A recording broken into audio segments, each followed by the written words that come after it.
So you've got one in Aqua, you've got one behind the bar and drinks, and then you've got one on Vase. So think to yourself, how can I isolate these gunfights one-on-one, right? How can I take one-on-one gunfights?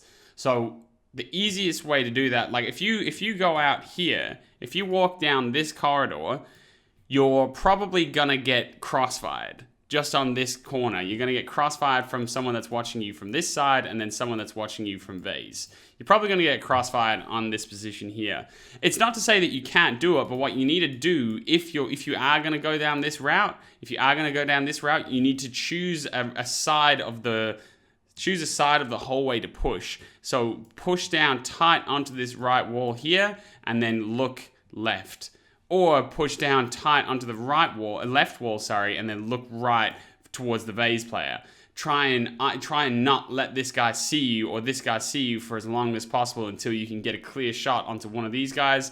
You know, take the shot and then immediately reverse your attention to where the other player is probably going to be. What is up, my dudes? It's Pac-Man here, and today I wanted to bring you guys another brand new episode of AW6 Analysis, the show where I take your footage and show you where to best improve. Today we are checking out my man Colored Alloy, basically a PlayStation player who's playing around low to mid plat, like plat 3, plat 2-ish, and he is committed to hitting plat 1. He made it very, very clear in his description when he submitted the video for review. He made it very, very clear about the fact that he is ready. He wants to hit plat 1, and he's doing it either this season, next season. There's a fly in my face. This season, next season, or he's done. He's quitting. So, we want to keep the player base as high as possible. Excuse me, the fly's getting all of my business, but we want to keep the player base as high as possible. So we can't afford to be, dropping my man Colored here. So let's try and help you hit plat 1. He wants to know everything. He said he will take everything I tell him with humbleness, and just wants to know what he needs to do in order to make it to that next level. So without further ado, let's not waste any more time. Let's get straight into it, my dude. Bang. Are you sure? Dude, I just wanted to really quickly as well say that I'm very sorry for the lack of uploads for the past month, really. Honestly, we've had Challenger Leagues. Challenger League qualifications are basically this week. It's all this week. We had our first game yesterday. Unfortunately, we lost our first game. It was an absolute barn burner, but we lost third map. That's okay. We go down to the lower bracket now, so we still have a chance to qualify, but I've been putting a lot of work into that, into comp. Because it's something that's important to me at the moment. But I'm going to get back on top of it with the streams. I'm going to be posting every second day, and we're going to be streaming at least 4 or 5 times a week. So don't worry too much about it. It's a very temporary thing at the moment. So the first thing I'll say is you guys are absolutely sending it. Look, the Amara's already jumped in. It's 30 seconds into the round. Basically, all 5 of you are in the building. It is what it is. That's fine. It's worked, but obviously that's not going to work consistently. That's only working because there's no presence on this side of the map. So yeah, keep that in mind, because that is going to be a very big difference. You can't be doing this in the higher plat regions or against, plat 1 diamonds, because really to become a plat 1, you kind of have to beat diamonds. You have to be able to beat diamonds, at least from time to time, because you're not always going to be able to just play plat 1s and plat 2s. Sometimes you're going to be pushed up to the higher ranks. So that's probably what's holding you back. That's what holds back a lot of people, right? Yeah, that's just because the kind of elo mixes a little bit. So yeah, keep that one in mind. A little bit of drone doesn't go afraid. Okay, so you're playing the VIP angle to try and clear drinks. Taking a shot at that Maluzi. It's unfortunate. Again, on console, I'm not going to speak about mechanics too much because I don't know what really looks good. Nice. You eventually take it down. No points on. Shotgun, bitch! Boom. All right, well. Well, good use of the shotty. I don't really have too much to say. I don't know what I can say about that round. That was obviously just an empowerment. You guys just took over and said, balls to the wall. We're just running in here. So well played in the same respect. And yeah, mechanically, look, there was obviously some missed shots there, but when it comes to PlayStation, I'm not usually able to tell what's solid, what's not, for the most part. So yeah. Okay, round 2. Throwing the shoulder a little bit there. Seeing if anyone's doing the cheeky spawn peeking. Taking out the default cam from outside. It's an important thing. A lot of people miss. Struggling. at the moment to take out the default cam. But it is a thing that a lot of people miss on this map. But it's a really way to just deny information off the start of a round. Once again, it looks like you guys are just sending it. It's kind of hard to give too much advice on this because, yeah, that Amaru is just running in on site. No, I don't have bomb. Hold on, I'm going to open rotation. So you're opening rotation from the other side. So just keep in mind as well, dude, when you're, just so I can actually give you some tips on this, right? So when you do this, you opening up this line of sight here, you don't actually need to go around to the other side to open the other side of the rotation, because at that point, all you're trying to do is actually find a pick, right? You're trying to find a kill over on that side of the rotation. It's not necessary, because you'll find that pick regardless. When you've cut off this, when you've cut off this rotation here through the door and through the rotation hole, when you've cut off these two lines of sight, which all you have to do is do exactly what you've done here and you're in a power position, when you cut off these two rotations, it means that someone can go over there and plant behind the half wall, and it's fine. You don't need any more control as long as you've flushed out barrels, which in a normal round you would be kind of more in charge of doing that. But the Amaru just rushed into sight and killed the two players on this side. So now when you have Vert, it's your job to now cut off the rotation and make sure that they can't use these two common forms of rotation through the bomb site. So instead of going across over to kitchen to open up more and try and find kills, secure the round for your team and allow the plant to go down by cutting off this rotation. That'd be my advice on it though. Okay, so the bomb goes down on half wall. Someone flanks up. Oh shit, I should have known.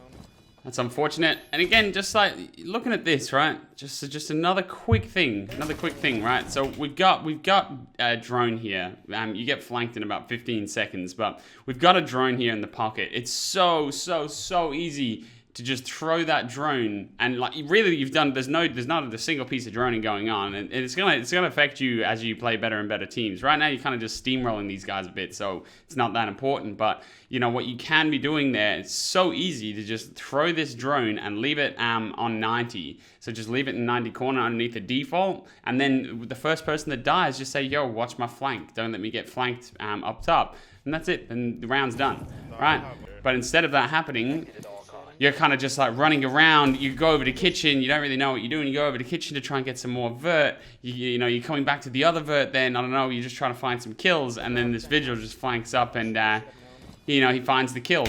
Easily stopped at this point. The Ash is already actually dead. Easily stopped by just throwing a drone on 90 and just say, "Yo, can someone watch my flank?" Or as soon as someone dies, "Yo, watch my flank." Or you can just There's plenty of different ways you can do it, but you got to make more use of your drones. That's one piece of advice I'd give you. Hey, we've got the Amaru again.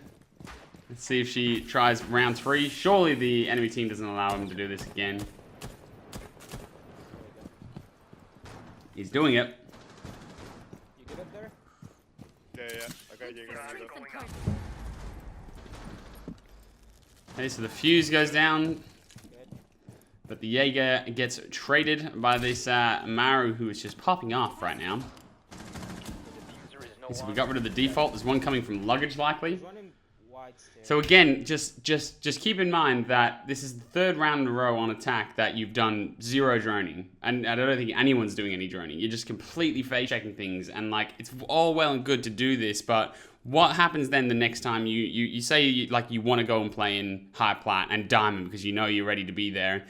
Fair enough. Maybe these guys are just low plat, high golds that you're just stomping on right now, but you're not learning anything by doing this. You're not getting better as a player by doing this, are you? Like you're getting bad habits. That's for the most part. And it's the problem with ranked and people that boost. I'm not saying you're boosting right now at all. I just mean that this is just to tie back to that this is kind of the problem with boosting when people play, with unranked accounts so that they can lower their elo and win more games and get a higher rank.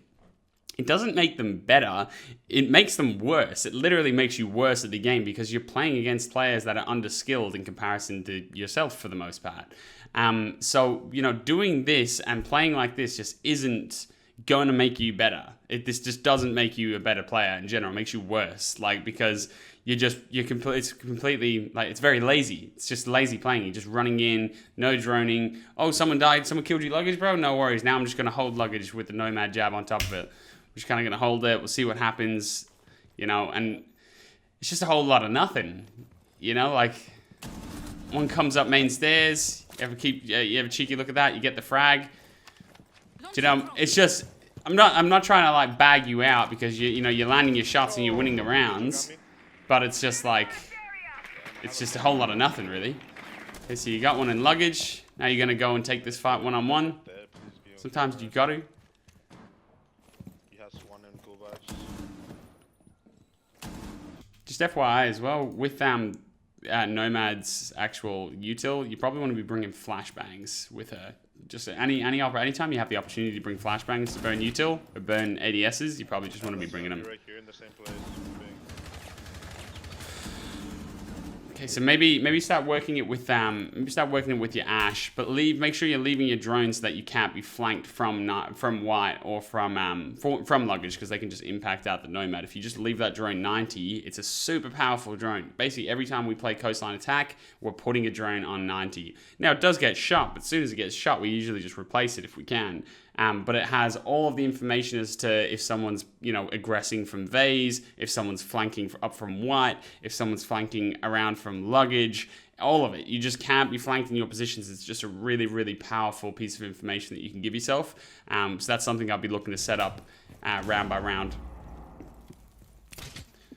So you've double nomaded the flanks now. So that means to me that you're not going to worry about luggage. You're going to just try and force down vase. Now it gets troubling.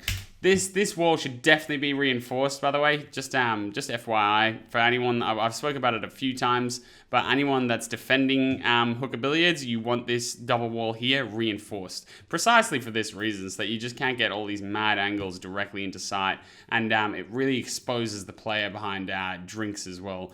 Yeah, it's a powerful hole to open up, so you definitely want to have that reinforced. Because that Habana went down pretty early, and you know, if that was reinforced, then this wouldn't be an angle. I heard that left side. 1v3. It's not going to be easy. You're probably going to have one vase here. And just for, again, sorry to just keep pausing this over and over and over, but I just want to try and give you value wherever I can, both for you and just for everyone else watching. So when you're in clutch situations like this, what you kind of need to do for the most part is you need to kind of just try and think to yourself, where is the enemy? Where do I think the enemies are going to be playing right now? What's possible, or what is likely? What do I think is going to be happening right now? So what I would be thinking, I know I would be very, very, very confident that there will be one on vase, that there will be one playing here just around past this half wall. There's one probably going to be playing there, right? Now, and there's a few different setups that they could be playing, right? There's a few different positions. You could have someone that's playing on the reinforcement in hooker, right? You could be playing on that reinforcement in there. You could likely have one drinks, okay? So just one here, like behind the bar section, drinks, right?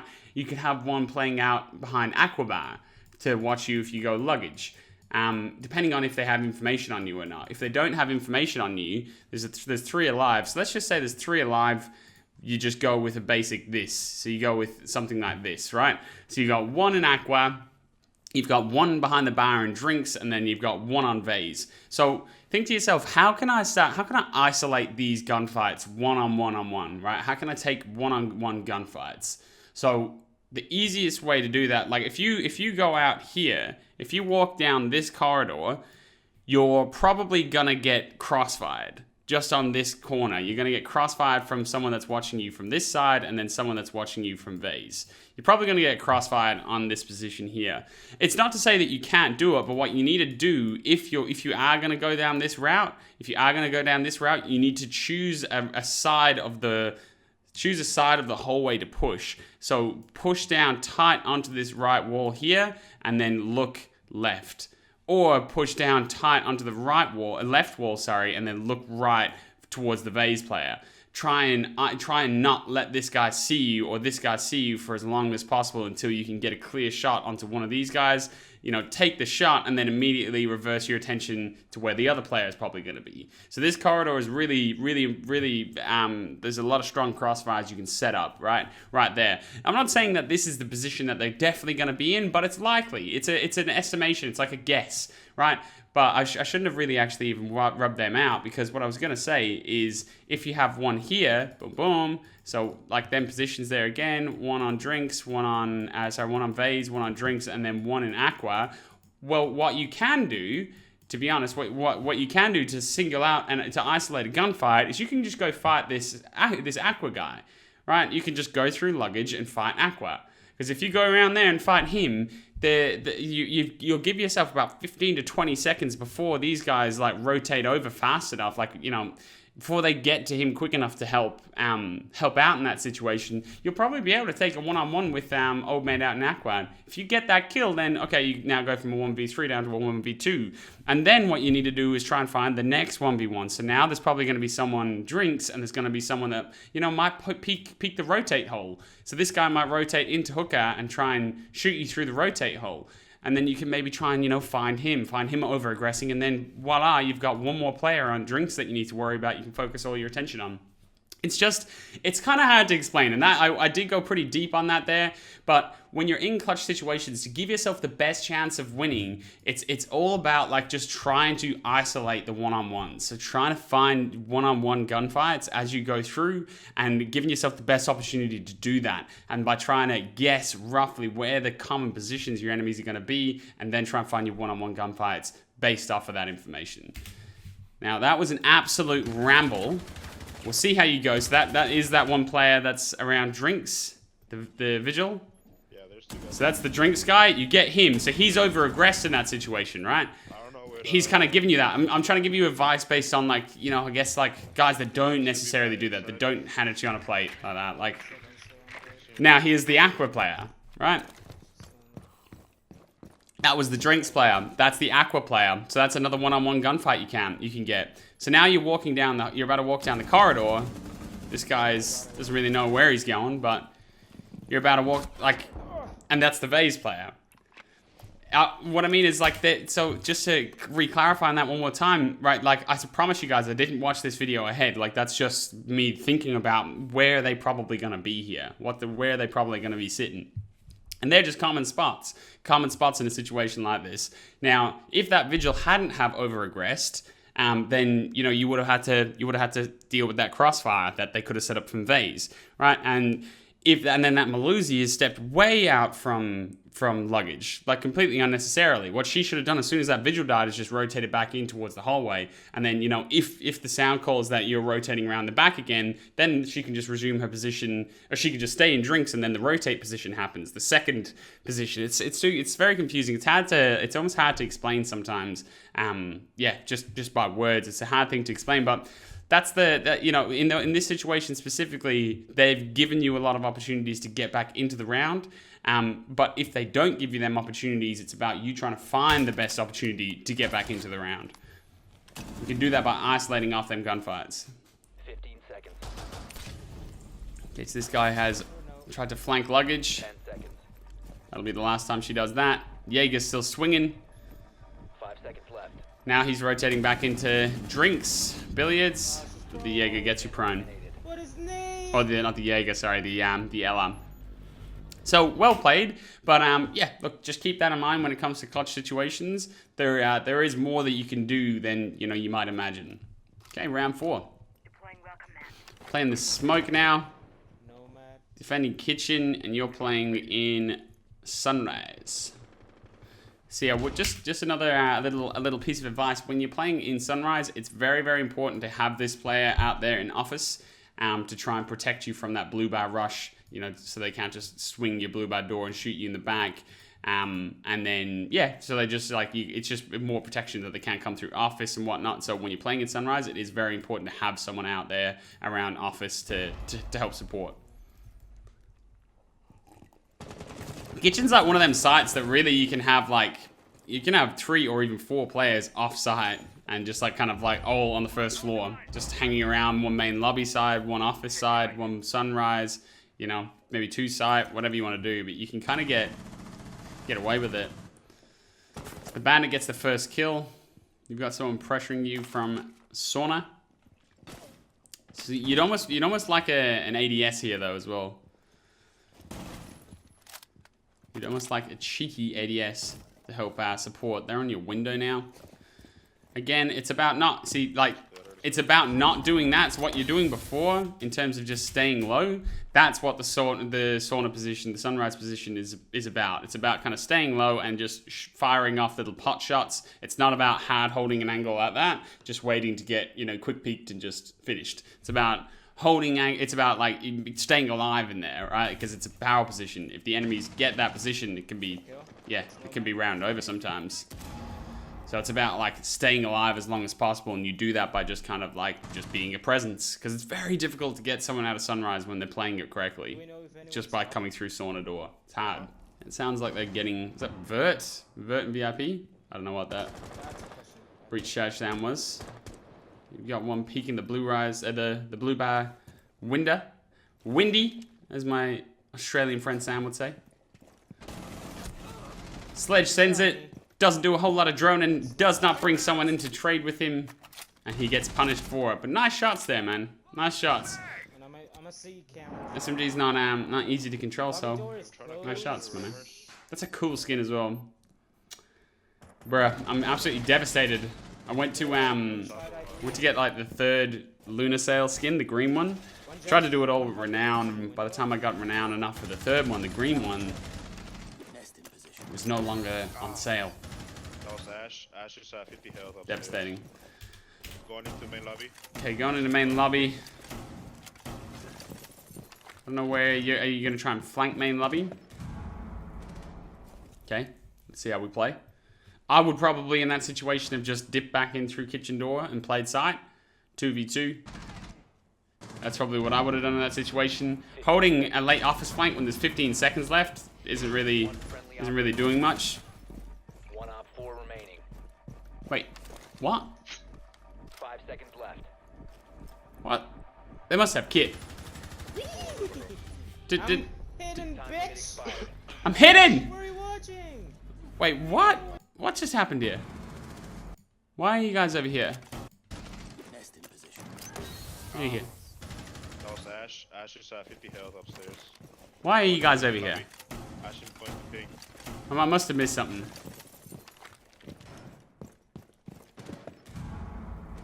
Why? What? Is there a call to say the bomb was over here? Are they just hunting you guys down? Bomb must have been down. 15 seconds. 1 friendly operator remaining. Cause I can see the bomb drop there in the ash. Maybe it's just she thought she didn't have time, so she just decided to push you. I've no idea. Honestly, I'm a bit bewildered. I thought the office play was just crazy because I thought that, like, why aren't you protecting your site? Can't they just go plant? There must have been some sort of information that I missed there, where there was a call that the bomb was in blue bar or something. Or yeah, look, I'm not sure. We'll move on. It is what it is. Well played. All right, match point. 3-1. Now, you guys, I didn't really say anything. I was just kind of watching here like a zombie, but you're the real MVP, bro, because you just did about 6 reinforcements and your Jaeger. ADS placement's a bit funky, I would say. Again, like, it is what it is. It just depends on like how you want to play them. I'd usually play ADS-wise. I would usually play one behind this bomb chassis here. Hello. One behind the drinks bar. Just so that they can't get naded from a big window or whatever. And then usually I'll either play, I can kind of play anywhere really. I could play it on Cool Vibe for someone, that's where you put one of them. If someone wants to play on Cool Vibe stairs, play one, behind the bar in Aqua, different spots, or maybe play a second in Hookah. So not bad. Or one in Sunrise if someone wants to hold below. Do we know if anyone's rappel big window? Now the main difference when you hold Sunrise in like when you're defending Hookah, holding Sunrise when you're defending Hookah versus holding Sunrise when you're defending Kitchen is different. So when you're defending Hookah, you need to be very, very careful of the service push of someone pushing him from service entrance and kitchen and flanking you, shooting you from behind. That's a really, really kind of common thing for people to do when attacking Cooker, is to go straight through service and try and clear the roamers down below. So that's something that you definitely need to be aware of. Not so much when you're defending kitchen. Okay, so you're holding an angle from below. Zed David Koga, again, coming up with the goods. Getting some mad frags. I'm not sure if he's all the way on the roof or... Really quick as well, I don't know if this is going to... I feel like I've just stopped this video every 5 minutes, but look, it is what it is. I'm giving tips as best I can whenever I see them. When you're holding vert like this, it's going to be really hard. If they sprint through this door, it's going to be very hard to shoot them. Like, you'd be surprised the way perspective works. If they come sprinting through here, they're going to be coming through like lightning, dude. They'll be straight over your head. So it can be quite difficult. It's not as powerful as it looks. But still works, but you'd rather the vert look the other way almost, to an extent, because you'd just be shooting bars as they run past.